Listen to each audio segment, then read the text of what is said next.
Hello everyone, my name is Camila Contreras and welcome to Delos, one of the smallest islands in the Aegean Seas, but one of the many sacred places in all of ancient Greece.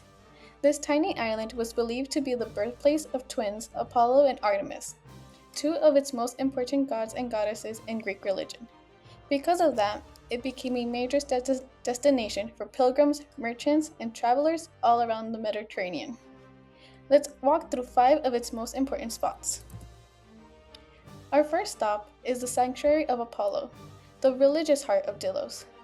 There are actually 3 temples here dedicated to Apollo, built at different times over several centuries. That alone tells you how important this place was to the Greeks. From a humanist perspective, this is where myth and religion came together. According to the Homeric hymn to Apollo, Apollo's mother, Leto, searched the entire world for a place to give birth because every land was too afraid to host such a powerful god. Delos was the only place that said yes. In return, Apollo made the island one of the most famous spots in Greece. Every pilgrim who stepped onto this island knew that story, and it shaped how they experienced everything around them. From a social scientist's perspective, the sanctuary was also about power.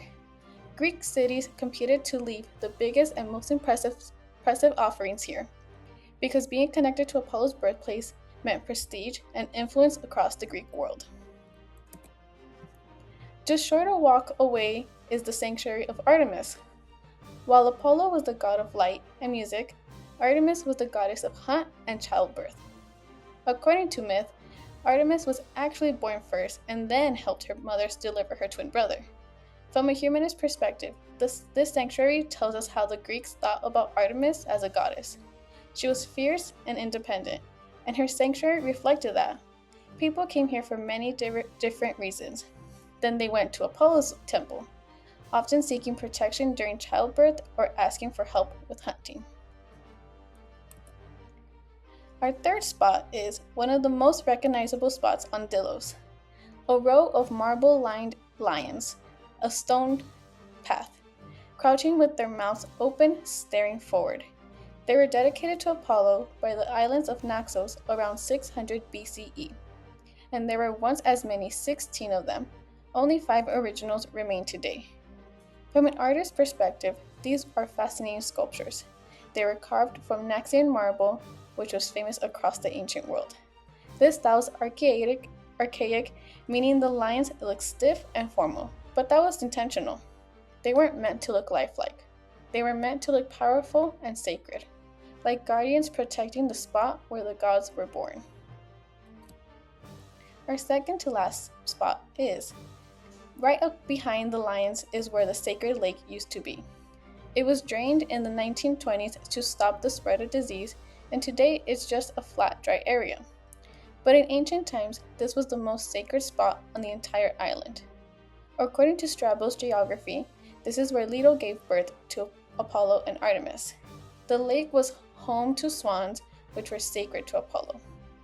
From a social scientist perspective, this spot shows how the Greeks used real physical places to make myths feel true.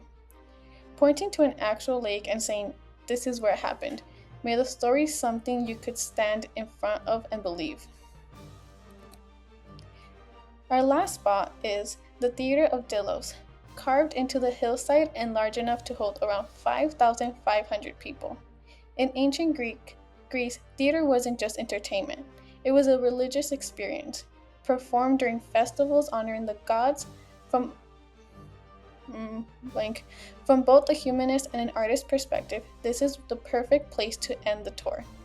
Myths were performed here for audiences who traveled from all over the Mediterranean. The curved seating, the acoustics, the view of the sea, all of it was designed to make people feel part of something bigger than themselves. This really was what Delos was about. Every part of this island, from the temples to the lions to the lake, was meant to connect people to the divine. Thank you for joining me on this tour of Delos, this small island where no one was allowed to be born or die, somehow became one of the most important places in the ancient world. It's a reminder of just how central religion and myth were to everyday Greek life. Thank you, and here are my sources.